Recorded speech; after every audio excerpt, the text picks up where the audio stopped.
Now, before I launch into today's video, I just want to talk about another little girl also by the name of Maddie.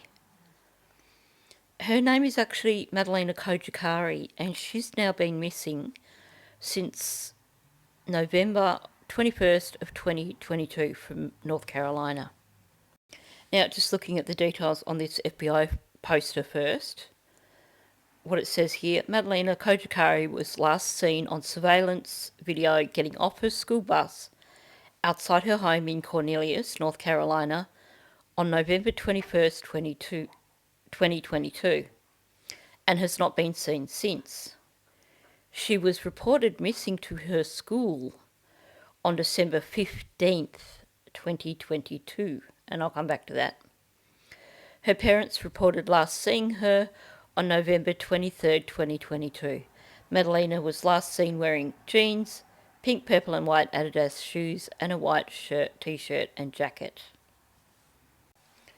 So I've been wanting to touch on this case for quite some time, but there's a lot. It's quite complicated. So I kept going back to it, trying to get my head around it, trying to get all the information together, and then hitting a wall and going, wow, there's just so much here, I don't know where to start. So after doing the same thing again the other day, I decided, well, why not just jump in and you guys can help me make sense of this case and we can try and make sense of it together, because it is certainly a complicated case. So I'll just give you a quick rundown and then we'll move on to Maddie Soto. So Madalina's mother, Diana Kojikari, originally came from Moldova. That's important and you'll see why in a minute. So basically we have the footage of Maddie getting off the school bus on 21st of November. And nobody reported her missing. Up until when the school, following protocol, made contact with Diana Kojikari and said, look, your daughter's not been at school for 3 weeks. We need you to bring her into the school and we need to have a conversation about this. Diana turned up at the school, this is 15th of December, and said to them, well, actually, I haven't seen Maddie since November 22nd. At which point in time, the school reported Maddie as being missing. So, as a consequence of this, Diana Kojikari and her partner, I believe his last name is Parmiter, were both charged for not reporting a missing child. And they both served time. Now, the story that Diana Kojikari was giving was that she believed that Parmiter had basically sold Madalina, and she had been taken out of the country. Parmiter claims that he knows nothing about it and that it's all something that Diana Kojikari did. There's a lot of suspicious activity from Diana Kojikari, including her making a payment to a priest overseas, I think in Moldova, around the time that Madalina went missing, quite a sizable payment. She also, as is shown in files that have recently been released, she also burnt a number of Maddie's belongings shortly after Madalina went missing. And, of course, the crunch also, after she served time for not reporting Madalina missing, she was named as a person of interest in Madalina's disappearance and fled the country. It is possible that she is in a country where she can't be extradited from back to the United States. So there's two schools of thought in terms of Madalina, or probably three, I guess, if you split it up. One is that something has happened and Madalina is deceased. Another one is that Diana was wanting to get away from this guy that she was living with and wanted to get Madalina away from this guy, and that she has basically had Maddie smuggled out of the country. The other theory that is being put out there is the possibility that Madalina has been sold for traffic purposes. Either way, we have a missing child who's been missing for 2 years now, and this case is being covered by FBI and the Cornelius police. But at the end of the day, Madalina will have just turned 14 and she's still missing. Now, that is a really brief overview of the case. Like I said, it's so complicated. There's so much to it that I think the only way I'm going to get my head around it is by going through it with you guys. So keep an eye out, and I will try and get some videos out this week of starting to have a look at this case. And I'd really love it if you would join me in trying to understand what's going on here with this case. So let's move back on to Maddie Soto. So a lot of people have been asking me to go back over other interviews, and in yesterday's video when I asked, well, what interests you the most, the majority of comments were, we want to look at the flatmates again. And I think that's fair. When I first looked at these, first of all, many of these early interviews, at the time that these were released, I mean, I'm a small content creator. I could see the larger creators doing live streams on these, doing their own reactions, talking about them. So I actually kind of steered away from doing any sort of analysis or reaction. So this is kind of the first opportunity for me to do so. And I do think it's important now to go back and look at what these other people have said in the interviews.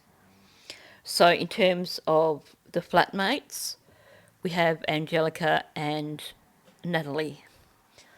And I'm considering that once I get through these ones, I know I got a lot of flack last time for just looking at the text message version of it. But there is supposedly a former flatmate who contacted Guilty of Crime. And after doing an introductory video on that, I shied away from going back to it because of the response I got from Guilty of Crime. She wasn't overly keen on me taking a look at that, and I won't go further into that right now. But I think it would probably be important for us to look at that after we look at these flatmates that we know are legitimate. Now, before we do get into that, there's a few things that I want to address. First of all, I just want to point out, now it's come to my attention that a particular creator claimed that actually Chris calling Paula blunder was intentional, claiming that they believe that, well, Plunder consistently makes mistakes. And I got really angry when I heard about that, because we all know that Paula always brings receipts. Paula does amazing research and she doesn't deal in speculation. If she can't verify it, you're not going to hear it out of her mouth. So I was extremely offended on her behalf, because I have followed her for a long time. I have huge respect for her. And to hear someone claiming that she makes mistakes and shares inaccuracies on her channel, I thought that was really low. Clearly that person was doing it to try and make themselves feel more important, feel better. But to me, it just made them look like an arse. Now, having addressed that, I also want to address the criticism aimed at me by that exact same creator, simply for commenting in Grizzly's in Grizzly's channel, when she put out the videos of the phone calls. I was acknowledging the work of another creator. I was offering support to another creator. I do that when I go onto someone else's channel and watch their content, because I understand the value of someone actually acknowledging the work you've done and recognising you for your diligence. If you want to say that's me sucking up to that creator, you can believe that. But you know what? On a channel the size of Grizzly True Crime, the chances of her even reading my comments are pretty slim. So why would I make comments just for the sake of sucking up? Sure, if she reads my comments, it's a bonus. She can see I'm offering for support. But I resent people projecting their own motives onto me. In addition to that, criticising me for offering nothing new to the case, just going back over old interviews. Well, you know what? At least by going over old interviews, I'm not putting out misinformation. And that is what we are doing here. We are about going back over these interviews to clarify things, because there's so much that's happened in the last 12 months. And there's a lot of things that we need to revisit that will help us understand the case. So yes, I am going to go back over old interviews, and I'm offering no apology for doing so. At the end of the day, people have a choice over what they watch on YouTube. So if you're not interested in going back over old interviews, you don't need to watch my videos, do you? Now, I apologise for that little bit of snark, but those of you who followed me for some time I probably know by now that I don't tolerate bullies, and I also don't appreciate people trying to push me around, thinking that because they have a bigger channel, they can say what they like, and I'm not going to fight back. Okay, so since I'm doing these videos in order, we're going to start with Angelica. This is one that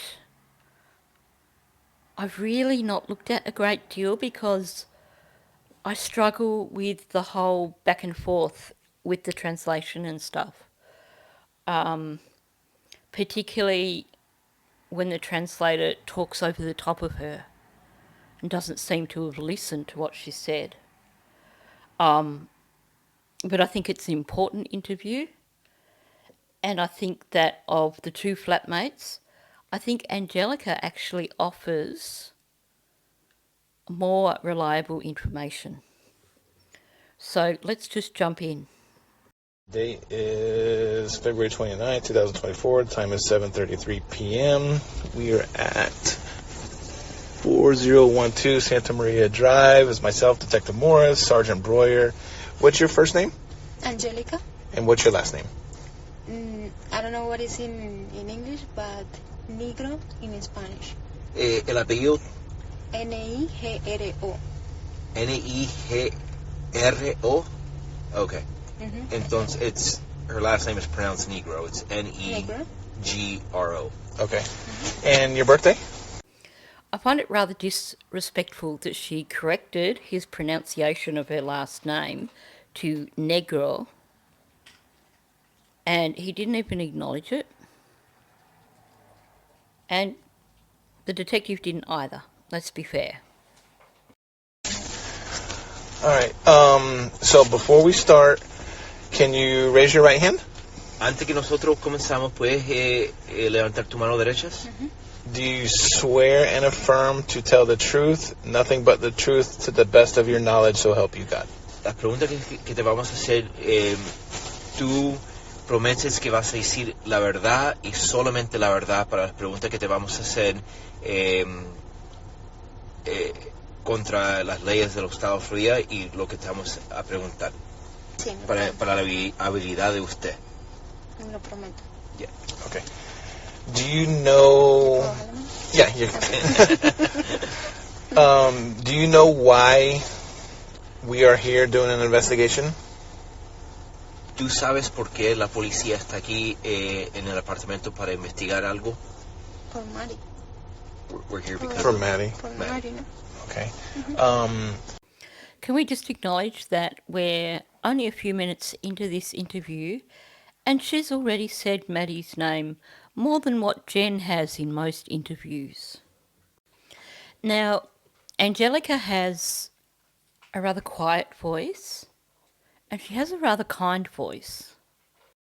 So it's hard to be really certain, but it sounded like the second time she said Maddie's name that there was a lot of compassion behind the name. But, you know, regardless, she's still miles ahead of Jenn already. Were you here Sunday night? Sunday night, yes. ¿Estabas aquí la noche del domingo? Sí. Did you see Maddie that night? No. Did you see Jennifer? No. Ella duerme... Voy a hablar en español. Okay. Jennifer toma medicamentos y ella cuando se lo toma queda dormida. O sea, muy profunda. Jennifer takes medication, and when she takes the medication, she falls asleep, like deeply. Pues yo llegué del trabajo como a las 11:30. ¿De la noche o la mañana? No, en la noche. She came home from work at approximately 11:30 p.m. Y abajo no escuché nada. She didn't hear anything downstairs. Yo vivo en la habitación 3. She lives in number 3, apartment number 3, is that right? Ok, y sí escuchaba cosas del cuarto que estaba al lado mío. Yo escuchaba como alguien despierto que coloca cosas como como sonidos, pero no escuché nunca la voz de Mari. So she heard noises coming from the bedroom next to her, like as if somebody was either A, moving around or setting things down, but she did not hear Maddie's voice. Now, my understanding of Spanish is limited to hola and ¿cómo estás? So, I'm flying blind here. If you hear if you are bilingual and you hear an inconsistency in this, let us know in the comments section. Because I know there has been suggestions by other people that there are inconsistencies in the translation.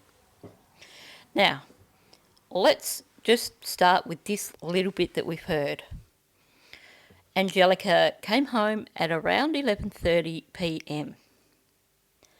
Now, he's asked her if she saw Maddie or Jennifer on the Sunday night. So bizarre hearing her called Jennifer. And she says no. And then she clarifies by explaining that basically Jenn takes her medications and then she's knocked out. So essentially what she's saying is that she got home at 11:30, so as far as she believes, Jenn must have taken her meds and been asleep. So she specifically said she heard nothing downstairs. Now, she goes on to say that she could hear from the room next door to her sounds like someone was moving around or putting things down. And she adds to that she did not hear Maddie's voice. There's something about this that already bothers me, and I'll come back to that in a moment. Okay, is that the room that Maddie was staying in? ¿Ese es el cuarto de donde la Mari se queda? ¿Donde tú escuchaste los ruidos? No, Mari se queda en la habitación de Jennifer. Who do you think was in the room that was making noise? ¿Cómo? ¿Qué piensas que estaban adentro de esa habitación cuando escuchaste esos sonidos? Stefan se quedó en esa habitación esta noche. He's saying it was Stephen. Okay. So here's the problem that I'm having. She's described these noises from room 4, like someone moving around or putting things down. And in relation to that, she said, but she didn't hear Maddie's voice. And then Detective Morris asks her, is that the room that Maddie was staying in? And she says, no. Maddie sleeps with Jenn. Or I'm guessing that's what she said because, like I said, I don't speak Spanish, but based on what I heard, it sounded like she was saying Maddie sleeps with Jenn. So she basically said she's heard these noises from room 4,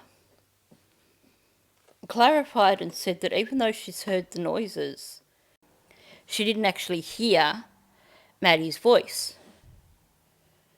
Now, the way I took that was her saying that there were noises in room 4, but they were more noises of, movement noises, not a person. She didn't hear Maddie's voice in room 4. She only heard the noises.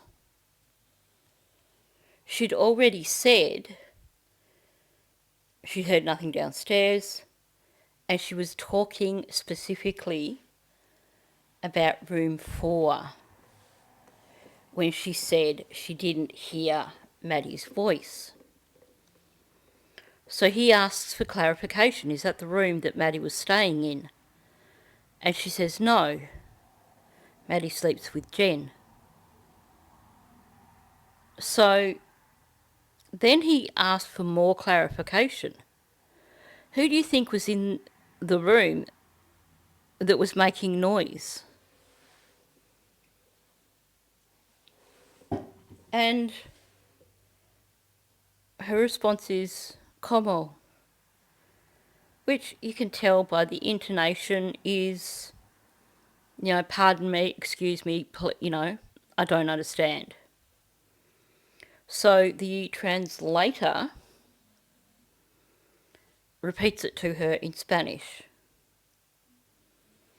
And she says that she thinks it's Stefan. Now here's the thing.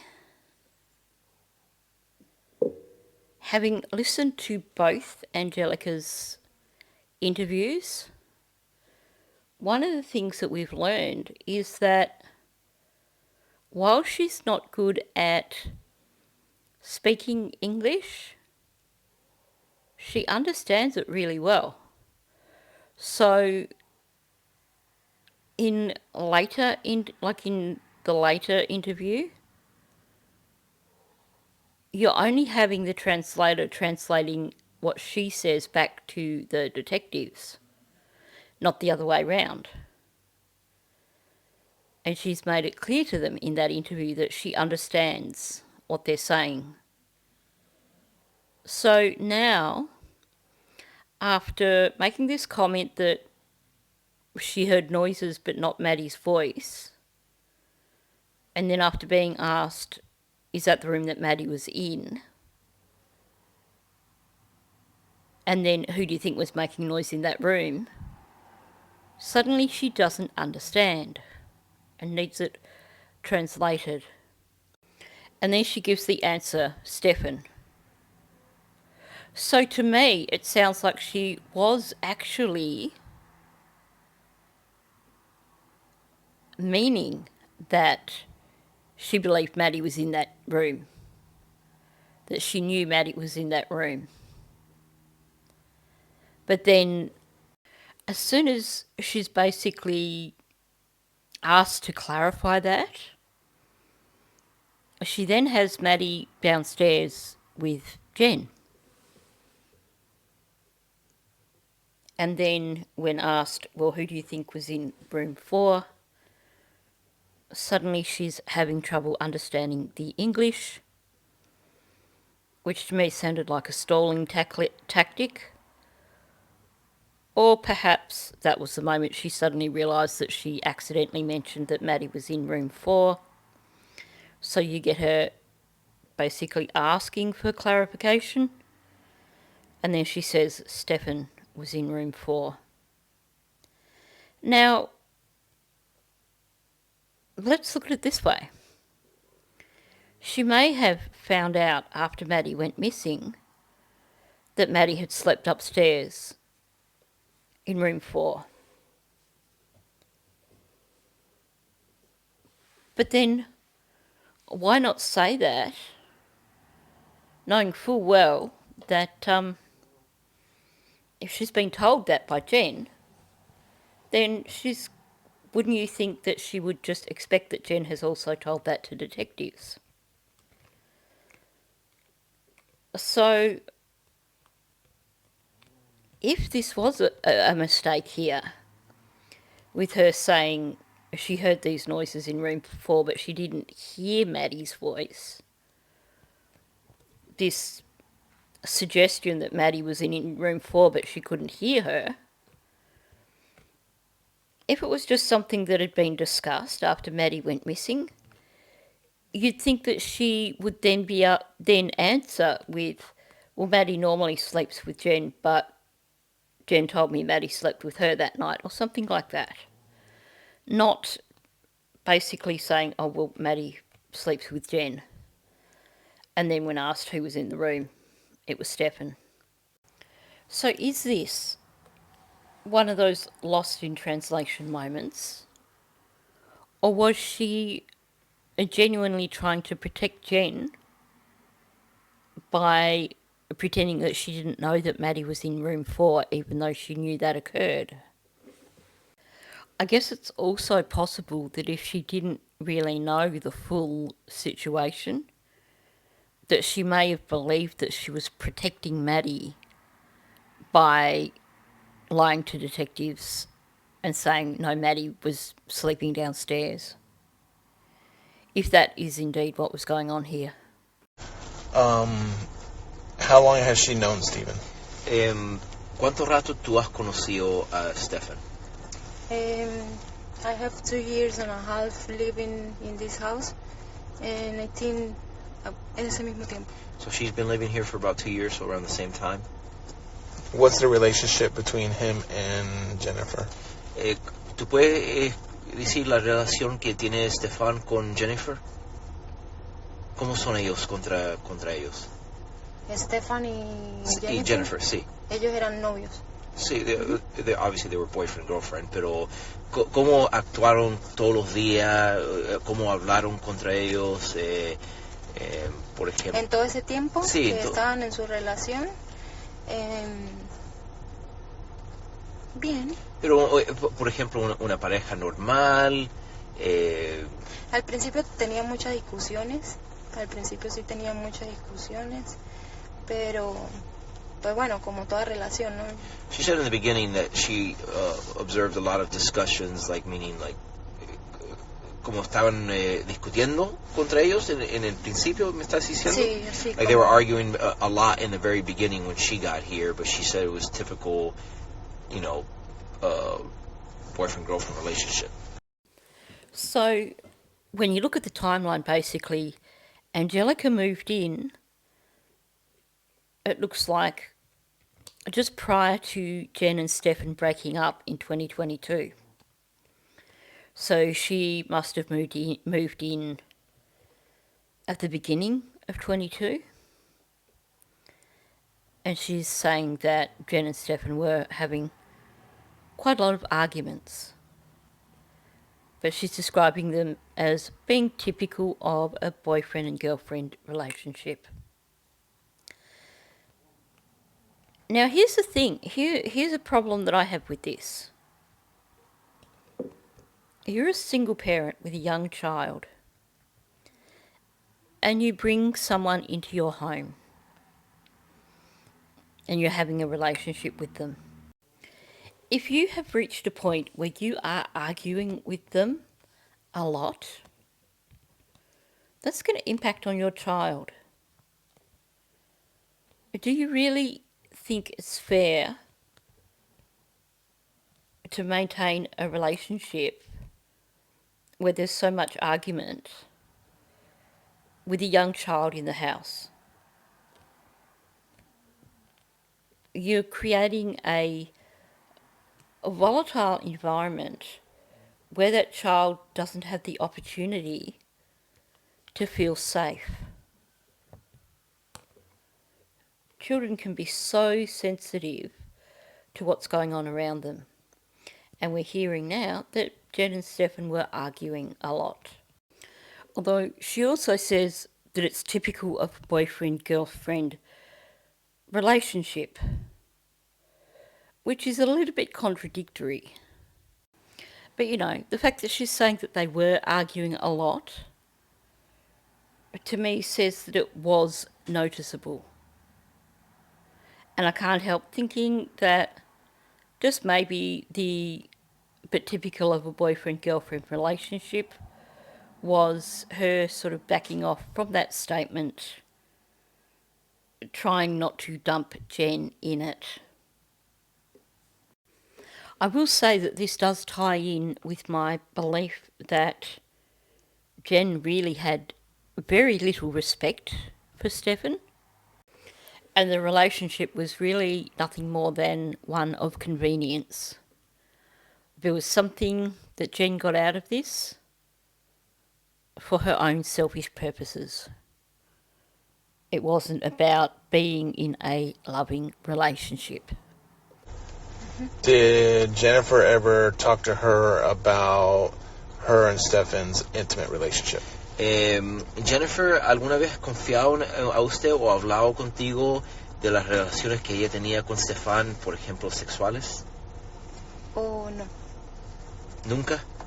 No, la verdad no. No. Okay. O al menos en el último tiempo, algo relacionado sexualmente, de repente que ya no en los últimos tiempos no tenían relación Ella te sexual. dijo que no tenían relaciones. En los últimos tiempos, o sea, como en maybe 6 meses, ellos como que no tenían relación. Pero No ella estoy te segura, como que ya no ella te tenían. dijo eso, o En- tú pensabas eso. O no, en algún momento ella llegó a decirme, Jennifer llegó a decirme que ellos ya casi no tenían relación. So she's saying that in the last 6 months, at one point Jennifer did say, like, you know, we don't have a sexual relationship. Okay. So if Jen had basically told her that, you know, in the last 6 months, her and Stefan hadn't had a relationship, that to me says that she was hiding the fact from her flatmates that her and Stefan hadn't had a relationship for quite some time. And I think that part of that for Jen is about how other people see you. Probably was convenient for her to appear to be in this relationship with Stefan where all was fine with the world. I can see Jen as being the sort of person who defines her worth by whether or not she's in a relationship with someone. And because of that, she probably believes that everyone else around her sees things the same way. So if in her mind you're worth more if you're in a relationship, then she probably just believes that everybody else thinks that someone who's in a relationship, someone who has a partner, is just a better person than someone who's single. And come on, I mean, let's be fair. It is such a cultural thing in Western society. From the age of about 14, the aunt's asking you, so have you got a boyfriend? You know, you go to some Christmas function.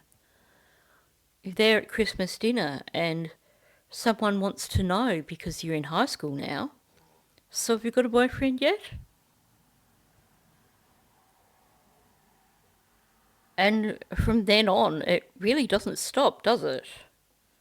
I mean, at the end of the day, like it or not, there is still that expectation for us in Western society to find that significant other that you want to spend the rest of your life with. And some people see that as a value judgment if they can't do so. And I think that's the way Jen felt. I think that was at least part of the reason for her keeping Stefan around. Because it at least created that image of her being in a relationship. It allowed her to feel better about herself because, in her mind, being in a relationship does make you a better person.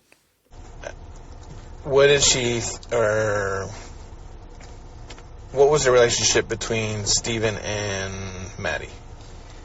¿Cómo era la relación contra Steven y Maddie? Bueno, esto me tiene a mí muy concernada porque yo veía que se querían mucho. ¿Cómo que se querían mucho? O sea, como una relación de padrastro-hija. Sí, o sea, She says that they were real close, almost like a, father type daughter relationship. Did any of it seem inappropriate? ¿Alguna vez esta relación contra Steven y Maddie era algo que no debería ser Por ejemplo, algo no necesariamente ilegal, pero como no normal. Nunca llegué a ver algo que no fuera normal. No, she never witnessed any of that. That gave her that impression. Here's the thing. I have to take what she's saying on face value, because obviously his translation isn't going to be verbatim. You hear she says so much, and he condenses it down to pretty much just one sentence. So it basically makes it impossible, if you don't speak Spanish, to actually know what's really going on here. So she's saying that the relationship between Stefan and Maddie is almost like a father-daughter relationship. She said they're really close. Interesting that she said that it's almost like a father-daughter relationship. So I think in her eyes there's something there that doesn't gel in terms of a father-daughter relationship. And maybe there's subtle signs there that she was missing that were perhaps red flags, and she didn't realise. All she knew was that it didn't appear like how she interprets a normal father and daughter relationship would be. In terms of, had she witnessed anything inappropriate, the answer we get here is that no, she never witnessed anything that gave her that impression. Like I said, I have to take this on face value because I don't know exactly what she was saying or how she was saying it.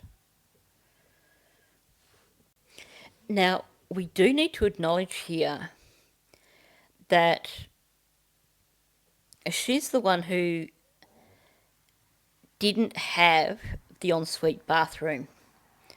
She had the separate bathroom. Why am I pointing that out?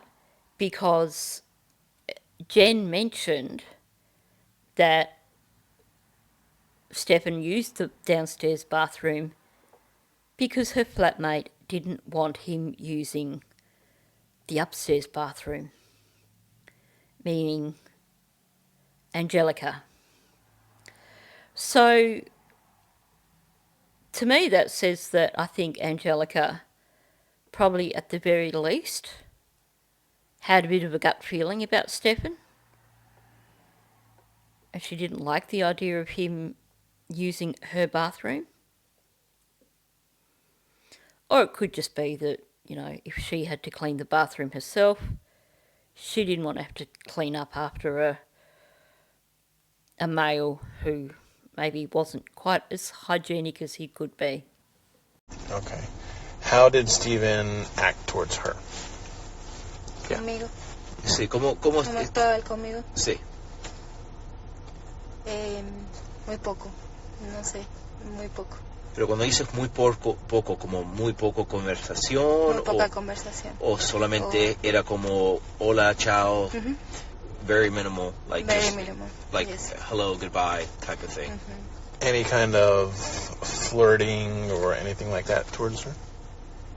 ¿Alguna vez Stefan ha hablado contra usted, por ejemplo, como si quería preguntarte algo, como aquí lo dicen flirting? Como de querer gusto. Sí, como de querer gusto, sí. Pretenderme como un hombre a una mujer no. Que tiene un interés. No, porque yo siempre tuve mucho límite con él también. No, because her contact with him was very limited. So I think it's important to note a few things here. I would imagine that Stefan doesn't speak Spanish. Why do I believe this? First of all, we know Deb is extremely racist. So I can hardly see her encouraging Stefan when he's growing up to learn Spanish, particularly when she was homeschooling him. I also can't imagine her taking him to social situations where he's likely to be interacting with people who speak Spanish. Don't forget also, he didn't grow up in Florida. And the impression I get from what we know about where he grew up and his childhood and everything is that he grew up in probably some very white neighbourhoods where there was probably minimal interaction with people from different backgrounds. Particularly, like I said, given the fact that Deb was a bit of a racist. I also strongly suspect that Stefan chose to pay very little attention to the flatmates because there was nothing in it for him. Nothing to be gained. He didn't need his ego stroked because he had basically been grooming Maddie for years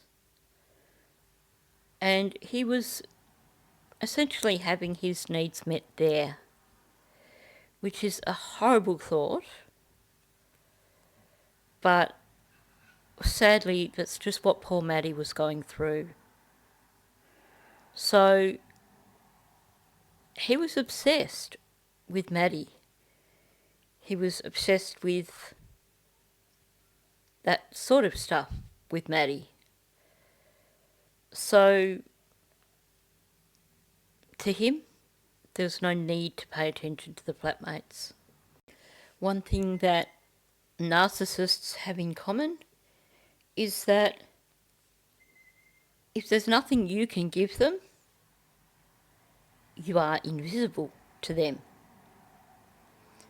Because for a narcissist, everything is all about them.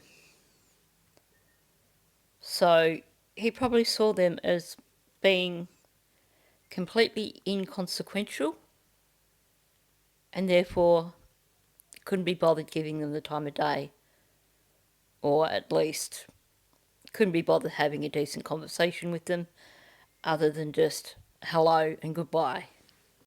I mean, he certainly comes across as antisocial when you hear Maddie's best friend talking about the one time when she met him at the apartment and she said he basically got a sandwich and went upstairs and didn't really even pay any attention to them. Sí. All right, going back to Sunday night, going into Monday, did you hear any noises that you haven't heard before or anything out of the ordinary? Empezando la noche del domingo, entrando a la madrugada del lunes, ¿tú escuchaste algunos sonidos que nunca has escuchado anteriormente? No. Entonces los sonidos que tú escuchaste en ese cuarto cuando llegaste de tu trabajo eran sonidos normales. Para mí normales y bueno, luego me quedé dormida. Ya, pero cuando tú dices normales, ¿como qué tipo de sonidos eran?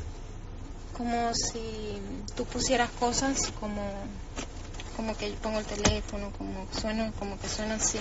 ¿Y escuchaste alguna voz? No. So she's saying that she really didn't hear anything out of the ordinary. The noises she did hear was just somebody moving around, like they were putting some type of object on a dresser. It could be like a phone, but she never heard any voices. So saying that she heard someone moving around, like they were putting an object on a dresser or something, that really doesn't seem to fit for me. Because basically these are noises that she was hearing through the wall. They had to be loud enough for her to hear them. Putting something on a dresser, to me that would not be loud enough to be heard through the wall. So, to me, her interpretation seems a little off. I think for her to have heard those noises, then it had to be something louder than just simple things being placed on a dresser. I mean, somebody putting something on, like... Cosas así. Like those type of noises, yeah, like a phone, you know. Sí yo escuchaba cosas así, pero... But that would be kind of... The phone that she would hear would be loud, right? Pero el sonido que tú escuchaste, ¿era fuerte o era como un sonido normal? No fuerte. It wasn't loud at all. It was... You have two rooms with the doors closed. You have a wall in between. And she believes that the noise wasn't loud. I don't know, it's got to have been louder than what she believes for her to have heard it through the wall. It's certainly got to have been louder than someone placing a phone on a dresser. Especially when you take into consideration that supposedly on the other side of her room, Natalie was sleeping with the television on. So these are sounds that she's got to have heard over the sound of Natalie's television, right? Maybe she was closer to room 4 within her own room. But even still, it's not like the sound of the television would have been dead quiet. Okay. What time Monday did she leave the house? Did you leave the house? I'm sorry. Tengo mucho frío. ¿Qué hora el lunes tú te fuiste a la casa? Bueno, toda la mañana estuve yo con Stefan acá. ¿Con quién? Con Stefan. ¿Tú estuviste? ¿Se dice en inglés, Steven? Sí. Ok. Yo me desperté como a las 9:30, 10 de la mañana. El lunes. El lunes. Okay. Y él estuvo aquí toda la mañana. So she woke up around 9:30, close to 10 o'clock in the morning, and Stephen was already in here. Mm-hmm. So apparently nobody in that household knows how to tell the time. She's saying she got up between 9:30 and 10 o'clock. And Stefan was there. Well, Stefan didn't return to the townhouse till 10:15. Jenn, on the other hand, would have been there probably till maybe at 22:10, roughly. We know that her phone, Jenn's phone, was removed from the charger at 9:19. And we know that she arrived at her appointment, or in the location of her appointment, at 9:59. I think that's meant to be about 15-20 minutes away. I'd have to check on all that. But either way, Stefan was not there between 9:30 and 10 o'clock. Jenn was for maybe 10-15 minutes. She maybe left at 22, 1:45. But Stefan definitely wasn't there. ¿A qué hora fue eso? Me desperté como a las 9:30. 9:30. ¿Y tú viste a Steven adentro? Sí. Mira, bajé, desayuné, él estaba ahí. Después subí a mi habitación y bueno, después bajé a almorzar, a prepararme mi comida para el almuerzo. Él estaba ahí. So she's saying she woke up approximately 9:30 in the morning. She came down. She saw Steven there. She made herself breakfast. She got ready. She went back upstairs. And then she came back downstairs for lunch, and he was still there. Okay, so if she went downstairs between 9:30 and 10 o'clock, she wouldn't have seen Stefan. He was there between 10:14 and 10:55 in the morning. So either her timeline is out, or she's somehow really, really confused. It could be possible that her timeline is out by an hour and that she went downstairs sometime between 10:30 and 11 o'clock, not 9:30 and 10 o'clock. Because that would fit with Stefan being there. In terms of going back down later for lunch and him still being there, well, clearly after she left, he has exited the apartment, and then he returned at about 4 minutes to 12, and he was there till 1:45. And then he returned again at about 2:40. So it depends on when she actually went back down for lunch. And of course the important question would also be, was Jenn around at the time? Okay, how confident are you about this 9:30 time frame? ¿Cuánto cierto estás que fue como a esa hora, como a las 9 de la mañana, 9:30 de la mañana? ¿Estás segura que fue a esa hora? Segura no, porque la verdad yo no tengo el tiempo, no tengo como el tiempo pero cuando de que yo me despierte, sí, como... Entonces podía ser antes, podía ser después. No, por eso te digo, aproximadamente como de 9:30 a 10, y yo tomé mi desayuno como a las 10:30, 11. Cuando tú tomaste el desayuno a las 10:30, 11, ¿tuviste el reloj? No sé. Sí, yo estoy pendiente de mi reloj por mi trabajo, tengo que alistarme, todo. ¿Ya viste el reloj en el teléfono? Sí, yo estaba pendiente. So she says it was approximately 9:30 when she got up, and then she says that around 10:30 in the morning when she was making herself breakfast, she was already doing things for work on her phone, so she saw the time. ¿Y tú viste a Steven a esa hora? Okay, so either the translator is really not good at his job, or she's contradicting herself. So she's saying that she went downstairs on one hand, or this is what he's telling us she's saying, that she went downstairs between 9:30 and 10 o'clock and saw Stefan. And now, in terms of clarifying the timeline, are you sure about those times? You know, are you certain? Now she's saying, apparently, that she got up around 9:30 and she was doing things for work on her phone while she was making breakfast. So she saw that it was around 10:30 as she was making breakfast, which would actually fit with when Stefan was around and also when Jenn was not present. So if you speak Spanish, we really need your help about now.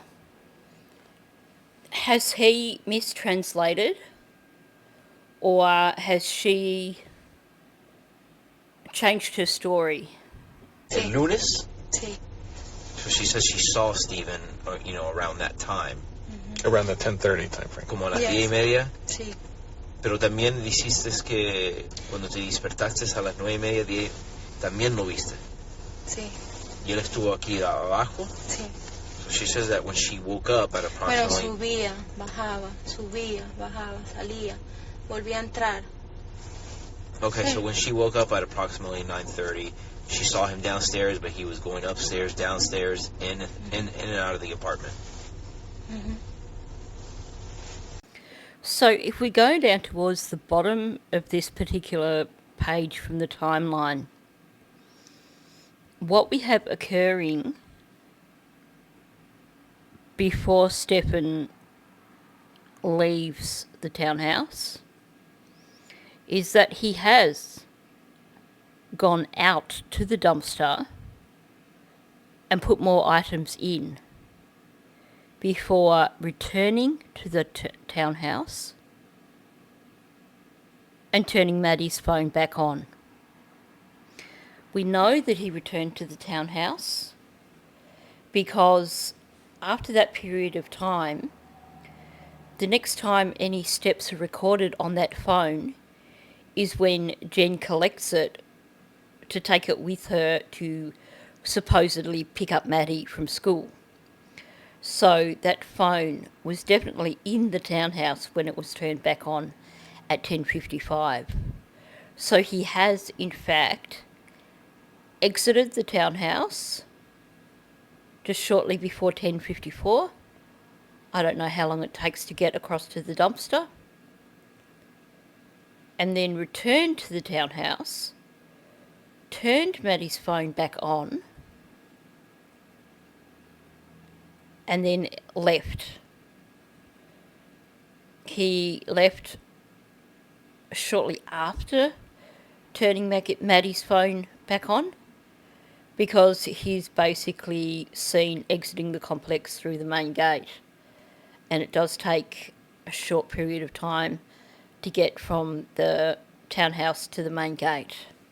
So if he was going upstairs and downstairs and he was in and out of the apartment, at some point in time he collected something that he took and put in the dumpster. Was it something that was upstairs in the apartment? Was it something that was in the Lincoln? And what was he doing going upstairs and downstairs? And mind you, this is all within a very short period of time, because this could have only occurred between 10:15 and 10:55. But then we can narrow that down as well, because he was on the phone to Jenn from 18 minutes past 10 for 8 minutes. So all this occurred within a half-hour period of time between 10:26 and 10:55, him going upstairs and downstairs and in and out of the apartment. What was his demeanor like? Was he acting different or the same? ¿Cómo era él, como el genio de él? ¿Cómo estuvo normal? ¿Estuvo preocupado? ¿Él estuvo...? Yo sentí diferente. She noticed something was odd about him. ¿Cómo? Diferente, o sea, por eso te digo que subía la escalera, entraba al cuarto arriba, volvía a bajar. Escuché después como un taladro y yo... ¿Cómo que un taladro? Había un taladro, como herramientas. ¿Como qué tipo de herramientas? Vi en la mesa después un martillo, habían 3 herramientas, no recuerdo, pero una de esas era un martillo. So she noticed that there was something odd about him because of the way he was like just moving around the house, and then she saw 3 tools on the table, one of them being a hammer. ¿Qué otros? Escuché también como algo así en la mañana y yo me pareció también extraño. Pero eso era un sonido de una herramienta. Como si fuese una herramienta, pero no lo vi. She, when she was up, she heard like a tool, like somebody using a tool. Como algo así, como no sé. But she never physically saw it though. Okay. But she saw a hammer. ¿Pero tuviste un martillo? Sí. ¿Qué otros herramientas viste? La verdad no recuerdo. ¿Algo eléctrico? ¿Algo grande? ¿Algo para...? No, eran 3 herramientas allí en la mesa, o sea, 3 herramientas, pero de verdad no recuerdo en ese momento qué eran. She doesn't know exactly what tools they were, pero uno de ellos era un martillo. But she's certain that one of them was a hammer. First thought is, I wonder if they returned to the townhouse after this interview and retrieved any tools that were stored in the townhouse. So what she's saying here, that his demeanour was a little bit, there was something odd about him, but she's basing that on him moving about the house, which suggests that for him himself, there wasn't something that was really, really obviously off. She's just saying there was something odd because of him moving about the house. Now, she says she saw 3 tools on the table. One of them was definitely a hammer. And then she talks about a power tool, and the sound she's making, to me, makes it think she's talking about a drill. She heard it, but she never saw it, meaning it wasn't one of the tools that was on the table. But she's not really sure what the tools on the table were other than the hammer. So it certainly sounds like he was attempting to destroy or disassemble or remove something. And I do think that those people who are theorising that there could have been cameras that he had installed in the townhouse, that does seem quite plausible. I have to say, I feel really, really sorry for her, because she's not going to make a good witness in court unless beforehand the prosecution do a lot of work with her to help her to be able to cope with questioning and give clear answers. And, you know, at the end of the day, she could be quite an important witness in this case, because she can say that he was doing things that were out of the ordinary. He was in and out of the townhouse. He's going up and down the stairs. He had tools out and he was doing something with a tool that sounded probably like a drill. That is some crucial testimony right there. But the big issue is going to be how solid that testimony is going to be. Can she be consistent? And like I said earlier, is it because of issues with translation? Because there certainly seems to be times when she sounds frustrated with the translator. Okay, were they clean, dirty? Eran sucio, limpio, No limpio. clean. Okay. Did... Estaba lavando ropa también, ¿Quién? Estefan. She says that Stephen was also washing clothes. Él nunca lavaba ropa. He says Stephen never washes clothes. Does she remember what kind of clothes she was washing? Just- What color? ¿Tú sabes los colores o qué tipo de ropa fue que estuvo lavando? No, la verdad no, hasta ahí no llego, pues no. No. So knowing that the tools were clean doesn't really help us a lot. Maybe it's something that forensics have figured out and something that we will hear more about at the trial. But certainly for us, it's not giving any clues. And this is where she brings up about him washing clothes, and he never washes clothes. But she doesn't know what they looked like. So my question is, does she actually know it was clothes? Or was he washing bedding?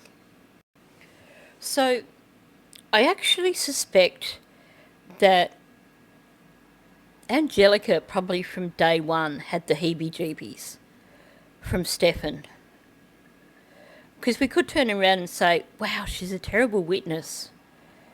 There's so much that she didn't pay attention to. But she's also said early on in this interview that basically, in terms of interaction with Stefan, it was more about saying hello, goodbye. I would imagine particularly when you consider that she made it clear she did not want to share a bathroom with him. I would imagine that there was a gut instinct that warned her that this guy probably was a predator. A gut instinct that probably made her not want to be alone with this guy. Because some people just give you those vibes. And I'm thinking that perhaps this is the case with her.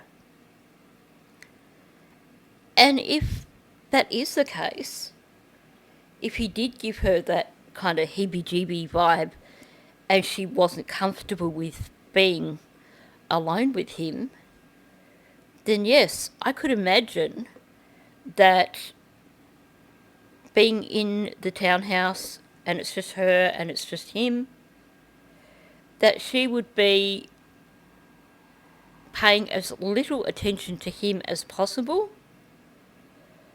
because she wouldn't want to draw his attention to her. She wouldn't want to have to interact with him. So I suspect that's what's going on here. I suspect that her inability to give really precise answers here is that internal thing of deliberately ignoring this guy because he made her uncomfortable. Did he leave after that? ¿Él se fue de la casa después de eso? No. Yo estuve acá, yo trabajaba a las 4 y yo salí de la casa como a las 3:40. ¿Y él todavía estaba aquí? Y él estaba allí. So Nos despedimos todo, yo me despedí de él y todo. So she started work at 4 o'clock. She left the apartment at 3:40. He was still here. She said goodbye to him and everything. So it seems that other than going downstairs for meals, she's pretty much spent the entire day upstairs.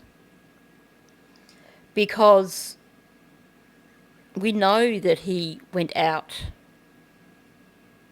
between 12:44 and 2:40. So he was gone for 2 hours.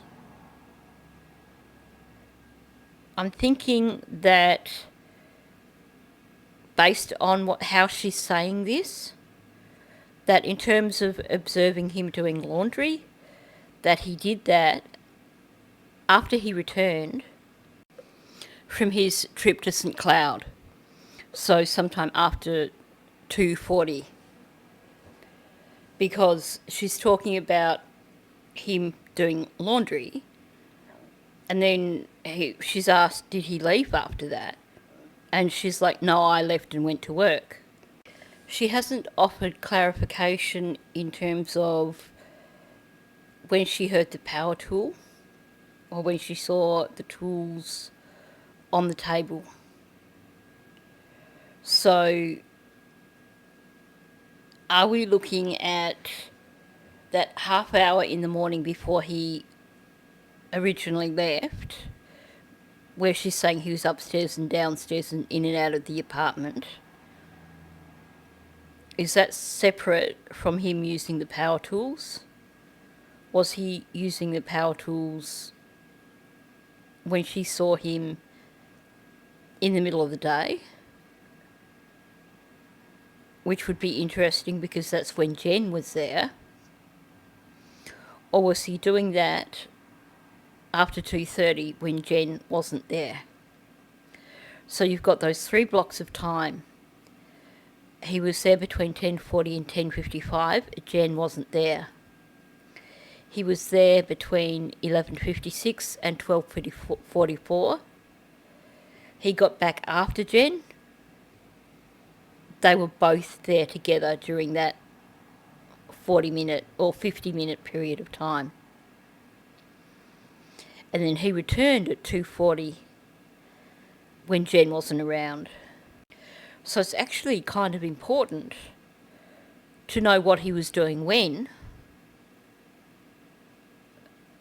in order to know what Jenn was aware of. Okay, did he leave at any point before that? Tú dijiste que él se fue del apartamento anteriormente, cuando te despertaste hasta que te fuiste de la casa. Él estuvo saliendo del apartamento. Salía, pero volvía a entrar. No sé si estaba aquí mismo, no sé si él estaba acá, o si salía de la residencia, porque yo no salgo a ver qué está haciendo él. ¿Sí me explico? Yo no... Pero cuando él salió, ¿por cuánto rato él estuvo afuera? No, unos 10 minutos, volví a entrar. No puedo decirte. So when he was in and out, it was kind of like short distances. She doesn't know exactly where he went because she wasn't keeping an eye, but he drove away. Él manejó. No sé.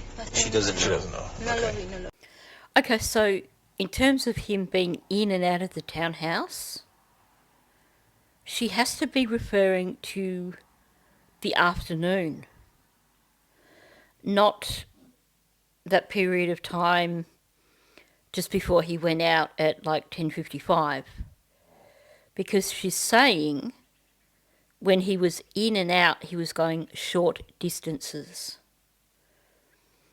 which to me says she's referring to him going in and out more than once, which would fit with his dumpster runs shortly before she left for work. We have him at 3:24 putting items in the dumpster, and then at 3:28 he returns immediately to the dumpster with more items. And then he doesn't return to the dumpster till 4:36 after that, which is of course after she's left for work. Which also means I miscounted. That makes it 5 trips to the dumpster. We don't have a record of 5 separate things that were put in that dumpster. There are things that aren't being said, confidential information that's being kept for when the case goes to trial. But definitely, if she observed him in and out and going short distances, she's got to be referring to this 3:24, 3:28 dumpster runs. She's saying she doesn't know if he drove away after that. I mean, it's possible that she also witnessed him earlier in the day at like 10:54 when he went out to put things in the dumpster also, which would still fit in with in and out of the apartment and not going far. But I think we could say that she definitely witnessed him in the afternoon between 3:24 and 3:28 taking or heading back and forth to the dumpster. The curious thing there is that we're not hearing mention of him actually taking anything out of the apartment. She hasn't been able to come to the conclusion that he was taking things out of the apartment, which means that quite likely whatever it was that he was taking to the dumpster, he was retrieving from the Lincoln. Or that whatever it was he was taking out to the dumpster, if it was something from the actual townhouse, it may have been something small. In which case, I hope to goodness that whatever it was, they actually managed to find it. Yo no estoy pendiente de qué están haciendo, pues. Yeah, she wasn't paying attention to what he was doing once he left the apartment. She just knows that he was in and out. Did he ever talk to her? Did they ever talk? ¿Hablaron ese día? ¿El lunes? No, solo good morning y cuando me fui goodbye. Is that normal? ¿Eso es normal? Yo era así con él. Yeah, that's how their relationship was. Like, just very small talk. Mm-hmm. Okay, here's what really bugs me about this interview. I'm just going to say it outright. To me, Detective Morris is the least effective detective out of all the detectives who've worked this case. Why am I frustrated? He hasn't attempted to actually clarify the timeline. She's given him all this information. She's been downstairs, by the sounds of it, probably 3 times. At the very least 2. She went downstairs around the time that she was making breakfast. She went downstairs again when she was making lunch. And then she went back downstairs around the time that she left to go to work. Now, in those 3 blocks of time, we have her observing things with Stefan. But he's not attempted to clarify what was happening when. We know at one point in time Stefan was doing laundry. We know at one point in time he was doing something with a power tool, and there were tools out on the table. We also know that he was up and down the stairs and in and out of the townhouse. We don't know if that was just one occasion or multiple occasions, because when we look at the timeline, it could actually apply to 2 different periods of time. Logically, like I said, the afternoon period seems to make sense because she said he was only going short distances and coming back, and he was in and out, which to me suggests that it was about, him doing that a few times, which fits with his afternoon dumpster run. But I would have liked to have had all these actually established as to which time of day did you see these things occurring. Because really, there's a lot of guesswork here in terms of the timeline as she sees it. To me, this seems like rather sloppy detective work, especially when you consider the fact that she is a crucial witness in this case. And the thing is, by the time this part of his charges goes to trial, unless she has been deposed and gone through all this, and I can't remember if she has or not, but by the time this goes to trial, this is going to be even more muddled up in her head. And let's say they did depose her and get her witness statement. It's never as good as that first statement that you get. This was done on the 29th of February. Maddie was still missing. This was all fresh in her memory. This is the time to be asking those important questions and really clarifying what you are learning from this witness. And yet that hasn't happened.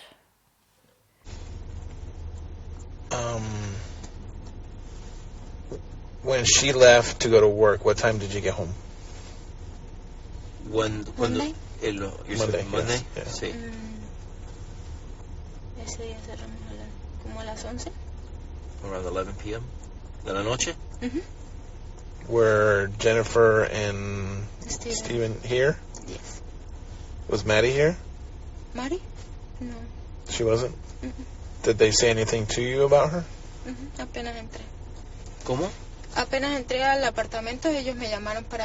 Jennifer me dijo, amiga, ven, que tengo algo que contarte. Y me dijo, Mari está perdida. No encuentro a mi Mari. Así.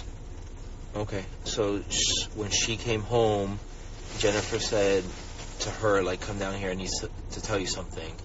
And she said, Mari's missing, I can't find Mari. So, can we just acknowledge something here? Angelica has only known Maddie for 2 years at this point in time. And yet, I definitely heard a sniff. I definitely heard her voice change as she was describing Jenn basically telling her that Maddie was missing. You could hear distress in her voice. And on top of that, I lost count how many times she actually said Maddie's name. It seems like this lady, despite only knowing Maddie for 2 years, cared about her more than Jenn did. You can hear that talking about Jenn telling her that Maddie's missing brings back that distress for her. At this point in time, Maddie's still missing when they're doing this interview. She's upset.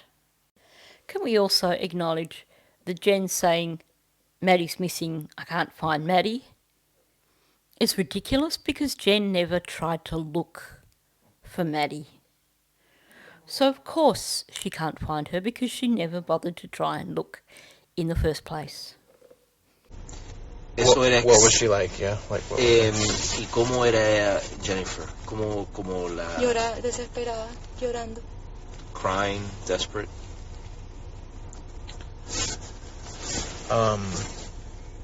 What was his emotion? ¿Y las emociones de Steven cómo era? Lloraba, pero estaba como acostado así, llorando, tranquilo. O sea, yo lo vi como llorando, pero a la vez tranquilo. O sea, no sé cómo explicarte. So she's saying that he was somewhat crying, but calm at the same time. Did he seem upset, or did she think it was kind of like fake? ¿Tú crees que era algo como las emociones de él eran como falso? ¿O tú crees que él estaba enojado, preocupado?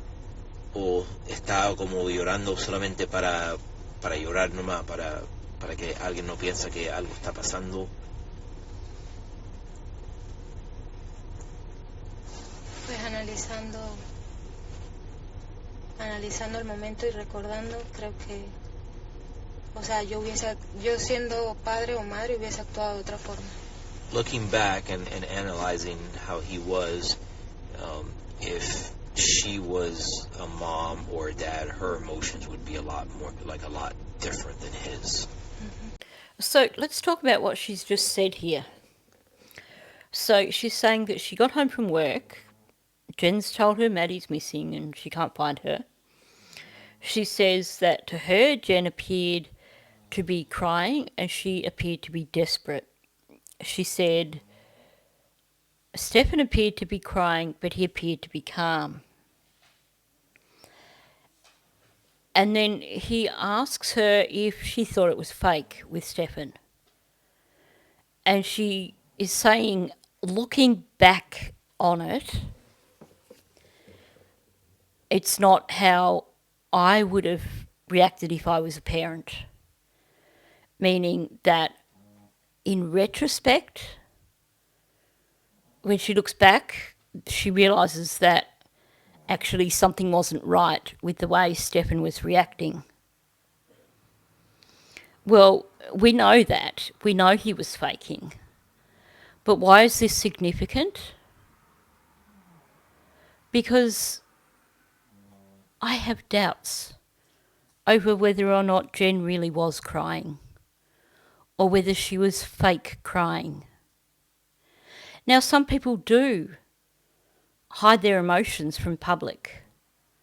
And it could be that maybe she genuinely cared and she cried when she got back to the townhouse. But I really don't believe it.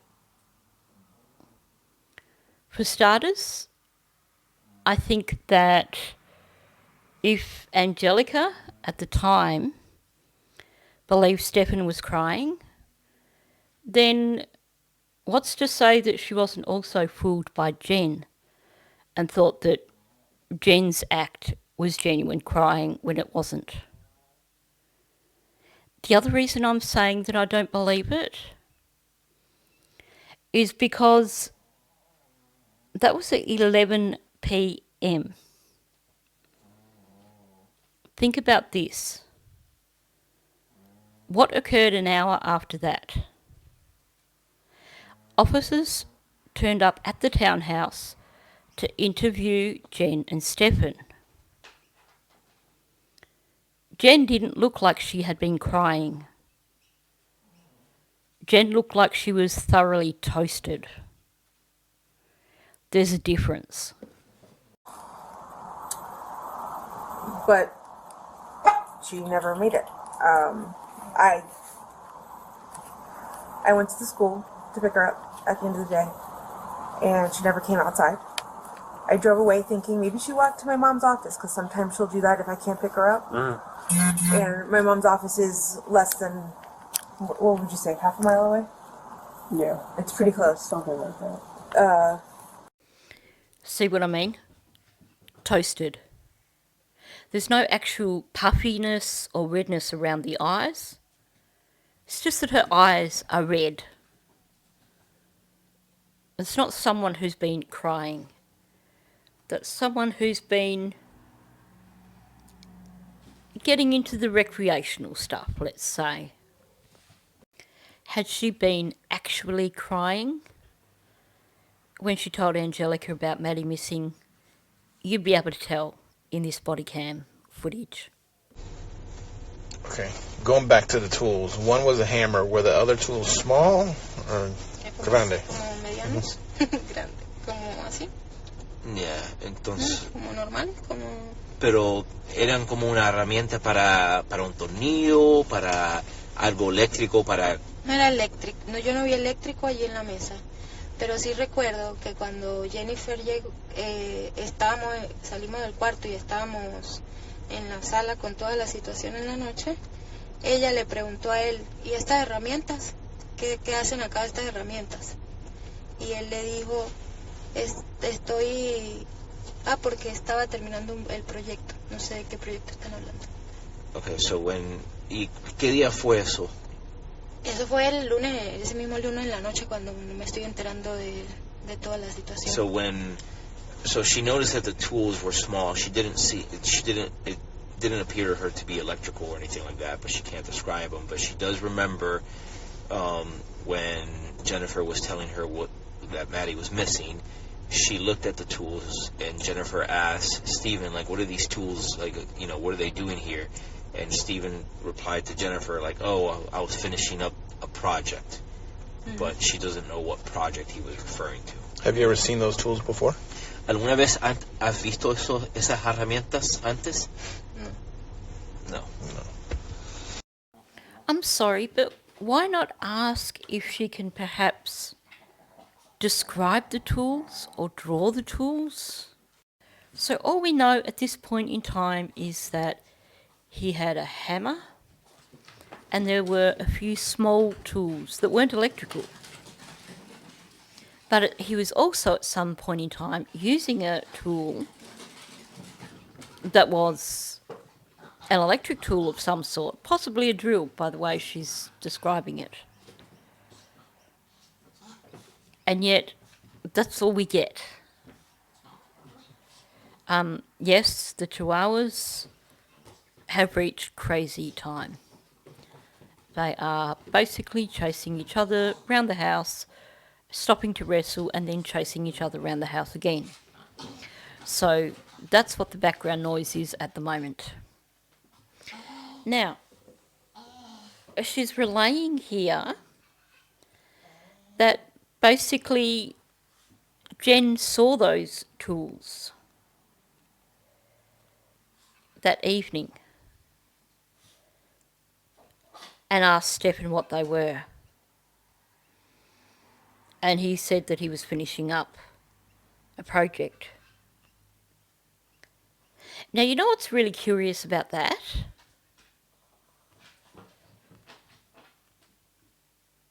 Angelica got home at 11 o'clock. Jenn and Stephen were already home for a few hours before that. They would have walked past that table to have gone into Jenn's room. Now, we know that, based on what Angelica's saying, that she's not confusing the timeline here, not thinking that this conversation with Jenn and Stephen occurred in that part of the afternoon when the two of them were there together, because she specifically says when Jenn went to tell me about Maddie. So she's placing this conversation as occurring at sometime after 11 o'clock that evening. So Jenn and Stephen have come home. They've been home for 2 hours. Apparently they didn't eat then, because they couldn't have come out of Jenn's room. And when they went into Jenn's room, Jenn didn't see these tools on the table. I guess maybe it's possible. But it's certainly interesting. It's definitely interesting, him saying that he was finishing up a project and not really explaining what the project was. Now, in terms of what was on the table,